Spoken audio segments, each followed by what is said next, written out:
Bang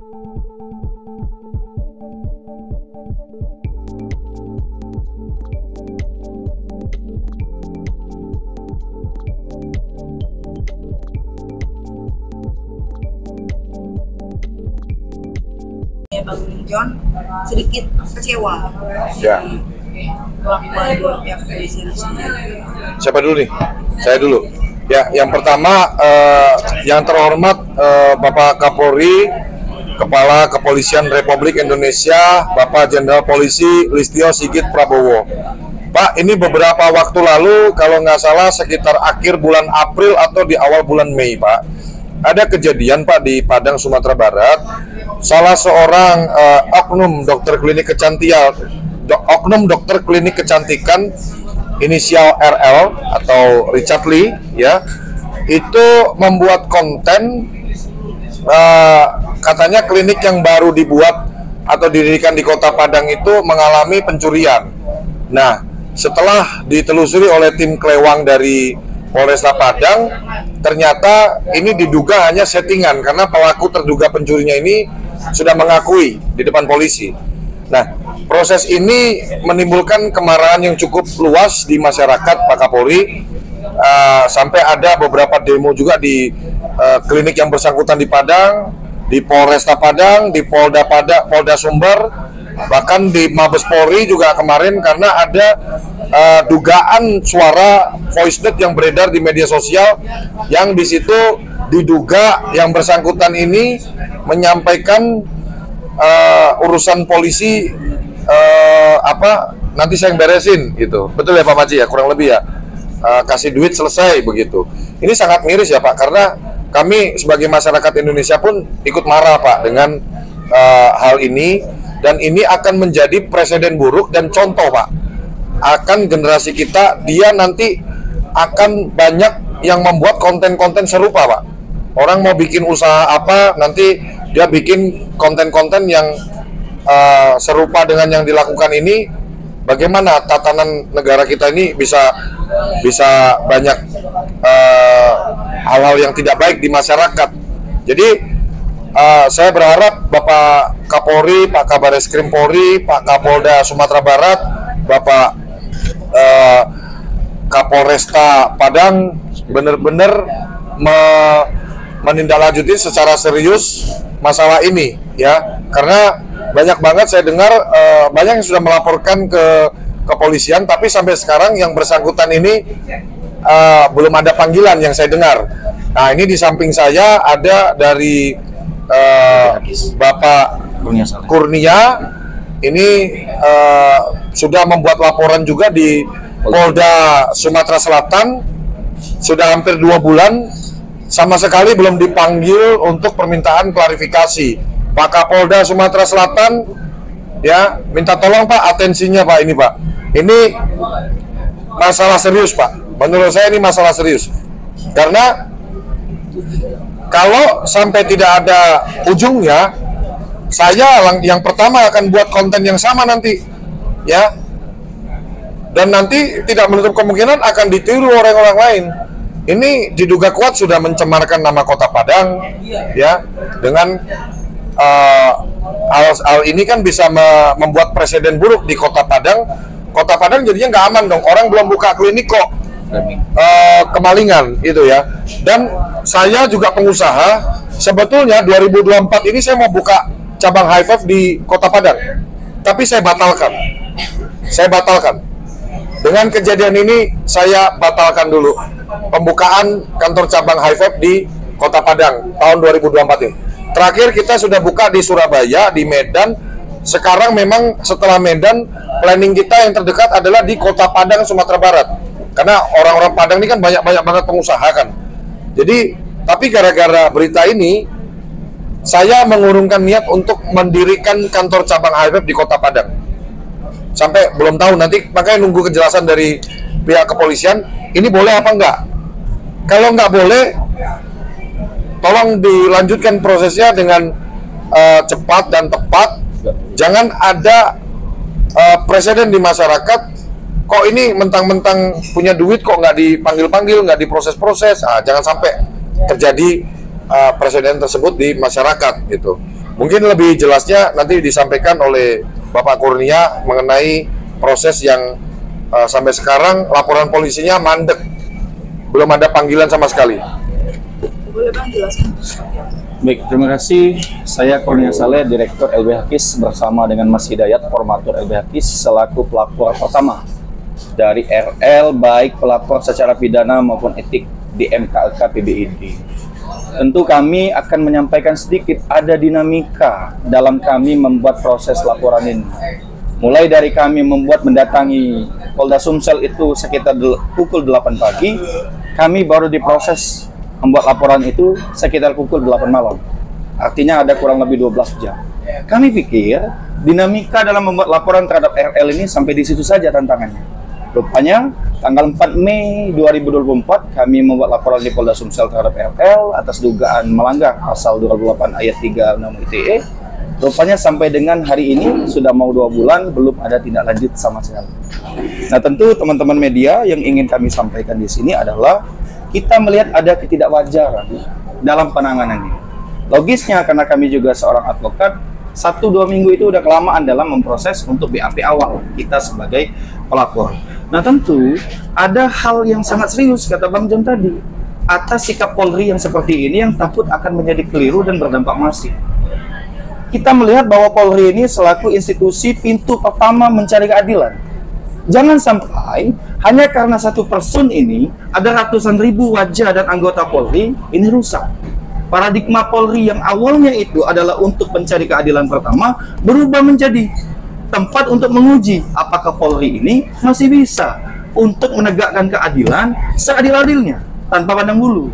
Apakah itu pemilik modal ataukah itu masyarakat sipil biasa. Nah, itulah yang kita tidak ingin. Tentu kita ingin menjaga marwah Polri. Dan itu juga yang kita sampaikan kepada teman-teman di Polda Sumsel. Kami berdiri atas bentuk kemarahan kami sebagai publik atas adanya satu orang oknum yang kita ragukan kapasitasnya dalam mengatakan sebuah fakta yang kita ragukan itu. Apalagi ini sudah dikomentari dan dijelaskan langsung oleh Polresta Padang. Baik, teman-teman yang kami hormati, kami juga ingin menyampaikan bahwa kami selain menyampaikan laporan di Polda Sumsel, kita juga turut membuat instrumen pengaduan di MKLKID, Majelis Kehormatan Etik Kedokteran di PBID Pusat Jakarta.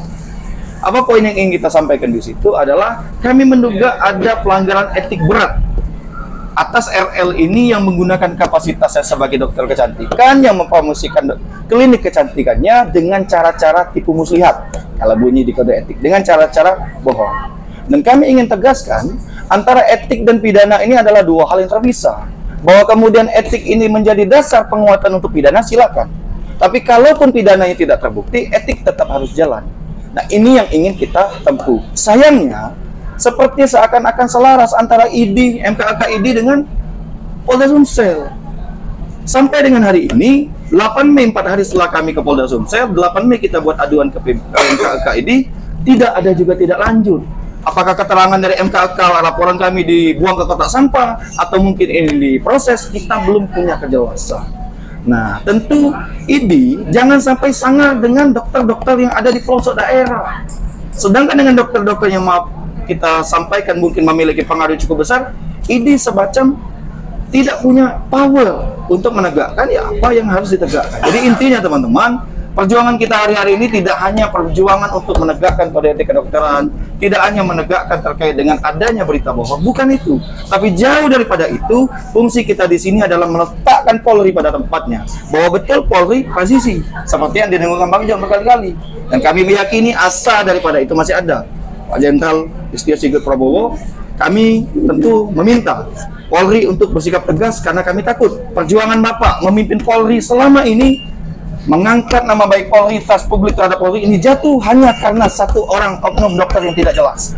Sedangkan wajah ada banyak kepala, ratusan ribu dokter yang Bapak kawal hari ini, yang Bapak pimpin hari ini, itu dicampakkan dengan secara sengaja tanpa ada permintaan maaf. Bahkan sampai hari ini kami pikir videonya belum di take down, itu secara sengaja masih dibiarkan. Mungkin itu untuk di awal. Tidak ada, ya yang saya sesalkan juga sampai sekarang tidak ada yang bersangkutan ini mengeluarkan statement permintaan maaf atau membahas. Jadi kayak pura-pura bego juga, diam-diam aja gitu. Berharap kasus ini hilang. Saya sampai kapanpun tidak akan berhenti speak up. sampai ada statement tegas dari Kepolisian Republik Indonesia, ini boleh apa nggak boleh. Saya cuma minta itu, sebagai warga negara, saya punya KTP bangsa Indonesia, ya, saya menuntut kepada Kepolisian Republik Indonesia untuk mengeluarkan statement tegas terkait kasus yang terjadi di Kota Padang, Sumatera Barat yang diduga dilakukan oleh oknum dokter klinik kecantikan RL, ya. Jadi tolong Pak Polisi, saya termasuk yang sangat aktif membela Kepolisian Republik Indonesia.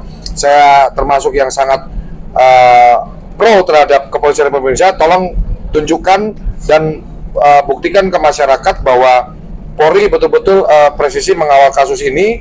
Jangan ada tebang pilih, ya. Karena kami cuma butuh statement tegas dari pihak berwenang, yaitu Polri. Ini boleh apa nggak boleh? Kalau boleh, saya akan bikin konten-konten yang seperti ini. Konten-konten hoax, konten-konten kemalingan, konten-konten mungkin apa ya, perampokan. Saya akan buat nanti. Kalau memang Polri udah mengeluarkan statement boleh. Tapi kalau nggak boleh, itu bagus. Tolong dihukum yang bersangkutan. Karena diduga sengaja membuat gaduh suasana, diduga sengaja membuat konten sampah, membuat konten hoax. Dulu pernah ada kasusnya salah satu public figure juga, Ibu Ratna Sarumpait, menyebarkan berita-berita seperti itu, bahkan nggak ada demo, diproses loh, dan menjalani hukuman loh. Nggak adil loh. Kalau saya jadi Bu Ratna, saya merasa tidak adil juga ini, karena apa ya, ya intinya nggak ada orang kebal hukum lah di negara ini. Ya, saya harus sampaikan, tidak boleh ada orang satupun yang merasa kebal hukum di Republik ini. Lu salah, ya lu harus berbuat apa, harus menanggung resikonya, ya, menghadapi prosesnya. Jangan merasa kebal hukum. Justru saya makin tertantang kalau ada orang yang merasa kebal hukum kayak begini. Ayo kita buktikan kamu sampai di mana gitu, ya. Saya akan kawal terus sampai kapanpun, saya akan terus bersuara tentang ini, karena ini untuk keadilan sosial bagi seluruh masyarakat Indonesia. Semuanya biar adil. Ini banyak banget Pak Kapolri, Pak Kapolda Sumatera Barat, Pak Kapolda Sumsel, Pak Kapolda Metro Jaya, ya. Ini banyak banget masyarakat yang kepingin buat konten serupa nih, karena cukup efektif, viral tempat usahanya. Tapi kan kami nggak berani. Saya terus sosialisasi ke masyarakat, jangan dulu, tunggu dulu dari Polri. Ini boleh apa enggak? Kalau boleh, ya kita bikin lah, rame lah, kita bikin sebanyak-banyaknya konten seperti ini, efektif kok. Gitu. Oke, Bang, mungkin bisa ditunjukkan ada laporannya, karena kan memang ini untuk bukti laporan pidana di Polda Sumsel tanggal 4 Mei 2024, dan ini laporan pertama dari pihak masyarakat. Karena informasi dari Kapolres Padang, laporan yang di Padang itu LI, laporan informasi. Baik, kami lanjutkan. Kemudian untuk di etik, kami sampaikan ini di MKK ID, BID, dengan tujuan kami menuntut dan mendesak MKK, Bang, untuk mencabut status dan izin dia sebagai dokter, agar jangan lagi dia menjustifikasi apa yang ia sampaikan itu karena kapasitas dia sebagai dokter. Ini kami laporkan di tanggal 8 Mei, 4 hari setelah di Mapolda Sumsel. Bang, ini boleh tanya terkait berapa waktu lalu juga Bang Hotma bilang ini nggak bisa ditutup katanya. Bang Hotma Paris, pernah ditanyakan, kata Richard emang nggak bisa ditutup, karena tidak, gimana pendapatnya Bang? Ya, yang jelas pertama, Hotman Paris tidak berwenang mengucapkan itu. Karena kapasitas dan wewenang itu ada di pihak institusi Polri. Makanya apa yang disampaikan Bang John tadi, sebetulnya kita ingin melihat sikap tegas Polri. Dalam bahasa Bang John, kalau memang boleh ya kita mau, nggak tahan lagi lah kira-kira kita mau buat konten serupa. Tapi secara hukum yang ingin Bang John lihat dan kita masyarakat ingin lihat, kalau memang tidak terbukti ya keluarin dong. Ini memang nggak terbukti, hentikan lidik. Ini kita belum dipanggil. Nah, kalau memang ini terbukti, proses tegak lurus saja. Kita nggak perlu spesial. Misal kita buat laporan hari ini, besok ditangkap, nggak perlu. Cukup quality people dulu, itu aja. Sebagaimana yang pernah ditangkap Polri di lapisan masyarakat sipil ke bawah, lakukan sama terhadap RL. Begitu. Ya, karena waktu itu ada konten kreator juga namanya Galih Los kalau nggak salah. Betul. Itu cepat banget loh ditangkapnya. Ya. Di prosesnya juga cepat. saya percaya, saya sampai detik ini John LBH masih sangat percaya bahwa Kepolisian Republik Indonesia presisi, tegak lurus, ya, dan harapannya setelah ini bisa ditanggapi secara serius karena kita akan menempuh langkah ke ini ya, propam ya. Ya, ya, jadi betul itu kita akan menggunakan instrumen hukum yang memang disediakan oleh negara. Jadi kalau memang kita menilai ada ketidakwajaran dalam proses kita membuat laporan di kepolisian, tentu kita akan menggunakan proses hukum berjenjang, laporan berjenjang baik itu di Propam, mungkin kita sebentar lagi akan ke Propam Mabes. Kalaupun memang tidak ada tindak lanjut, kita juga turut melaporkan ke Kompolnas. Dan kalau memang ini dampaknya begitu masif, tidak menutup kemungkinan kita juga minta bantuan dari Polhukam, Bang, untuk memberikan atensi terkait dengan hal ini. Itu mungkin beberapa hal yang ingin kita lakukan. Tapi pernah coba hubungin beliau sendiri nggak sih? Hubungin siapa? Sendiri atau? Oh, nggak ada urusan. Nggak ada urusan. Nggak ada urusan. Kan kita ini kan hidup bernegara, kita minta kepastian hukumnya pada negara, bukan sama dia. Buat apa? Nggak ada urusannya.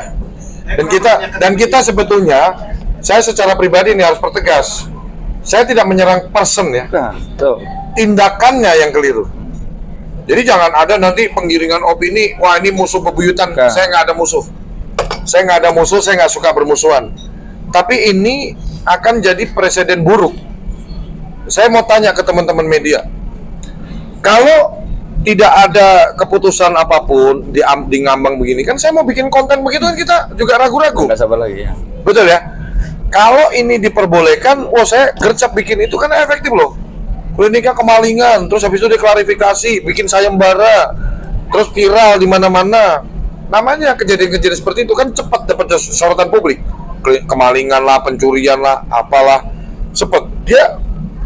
Saya yakin, saya duga dia orang tahu celahnya untuk dapat sorotan masyarakat luas. Kan otomatis kalau wah klinik saya di situ kemalingan, orang akan yang sebelah mana sih, yang sebelah mana sih, di sebelah mana sih kliniknya. Ini diduga kuat untuk kepentingan pribadi, tapi nggak mikirin perasaan orang lain, perasaan masyarakat Padang. Ini yang saya juga pengen mengajak juga untuk kita teman-teman semuanya, ayo ini masalah isu bersama loh, masalah bersama ini ya.